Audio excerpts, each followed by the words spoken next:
Hello everybody, welcome back to the summer edition of Miss Collier's Book Club.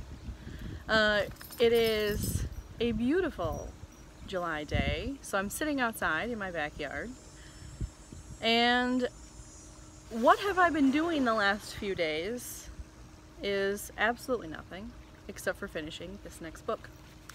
It's called Artemis by Andy Weir. And it's a very pretty cover. It's kind of shiny, you can see. And long story short, it's about a girl who lives on the moon. And Andy Weir is well known for another book that takes place in space called The Martian.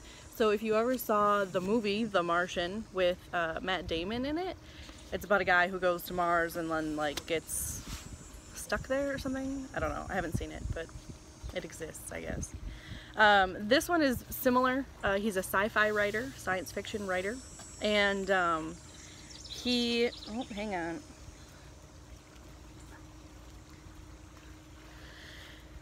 And he was also an engineer, a software engineer.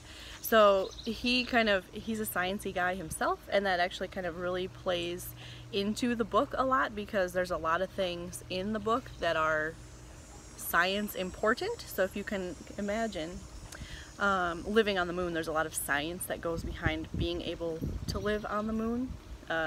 Problem number one is that you have to be able to breathe, and the moon is like in a vacuum. There's no air there, so you can't breathe. So what they have in Artemis, so Artemis is the town that she lives in, also the name of the book. And in Artemis they have these bubbles that people live in. So it's just like a bubble full of air that the town exists in. So our main character's name is Jasmine Bashara, and she goes by the name of Jazz in the book. And she is one of those, I was a little bit skeptical at first about her because she's kind of one of those rough around the edges, like, here I am, I'm like this really tough person. But it actually works for her in this book. She's an interesting character. There's a lot of times where I read books that are like, oh, the main character is rough around the edges, and it just doesn't fit that well. But this is actually, I feel like her backstory fits really well with the character that she became later in her life. So Jazz is a smuggler. That's her job. She technically is kind of like a FedEx person or like a UPS person, where she delivers packages to people.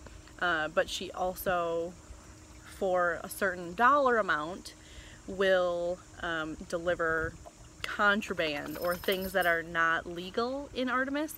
So things that are not legal would be like cigarettes or things that are flammable, because if you have flames in this place, then it's just dangerous. So she sneaks things in for people and makes her money that way. And what ends up happening is that she is hired.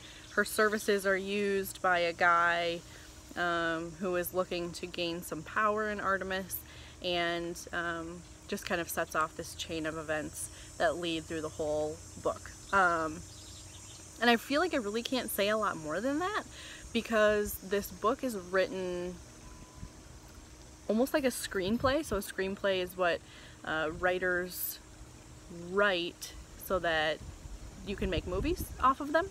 And this kind of reads like a screenplay, where it's very kind of one-dimensional, like we're always following the same storyline. There isn't a lot of like background things happening that you typically get in a lot of novels. But in Artemis, it's almost written, you can almost tell he's like, hey, you should make this into a movie because it would be really awesome. And I think they are turning this into a movie, if I am remembering correctly.